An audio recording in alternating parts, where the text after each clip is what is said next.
കുറച്ച് ദിവസങ്ങളായിട്ട് രാവിലെ ഒരു നടത്തം അത് നിർബന്ധമായിരിക്കണം. രാവിലെ എണീച്ച് ബീച്ചിൽ പോയി ആ മണ്ണിൽ കൂടി ഇങ്ങനെ നടന്ന് തിരയൊക്കെ അങ്ങോട്ട് എണ്ണി സ്വർണ്ണം ഇടുന്നതൊക്കെ കണ്ട് എന്താ മനസ്സിനൊരു സുഖം. താഴെ നോക്കി നടന്നില്ല എന്നുണ്ടെങ്കിൽ കാല് സ്വർണ്ണം പറ്റും. പിന്നെ ആ കാലങ്ങോട്ട് വെട്ടിക്കളഞ്ഞാൽ മതി. അതൊക്കെ കഴിഞ്ഞ് തിരിച്ചു വരുന്ന വഴിക്കൊരു കാപ്പിയും ഒരു വടയും ചായ കുടിക്കാൻ വേണ്ടി ഇറങ്ങിയതാണ് ഞങ്ങൾ.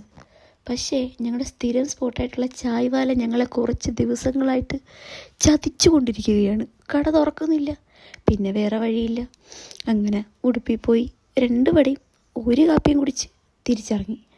വരുന്ന വഴിക്ക് ഒരു പൂക്കട കണ്ടപ്പം അവിടെ നിന്നൊരു കുറച്ച് പൂവ് വാങ്ങിച്ച് നേരെ വീട്ടിലേക്ക്. പോവണ്ടേ നമ്മുടെ ഒരു വീക്ക്നെസ് ആണേ. അപ്പം അത്രേ ഉള്ളൂ. ശരി, നാളെ കാണാം. ബൈ.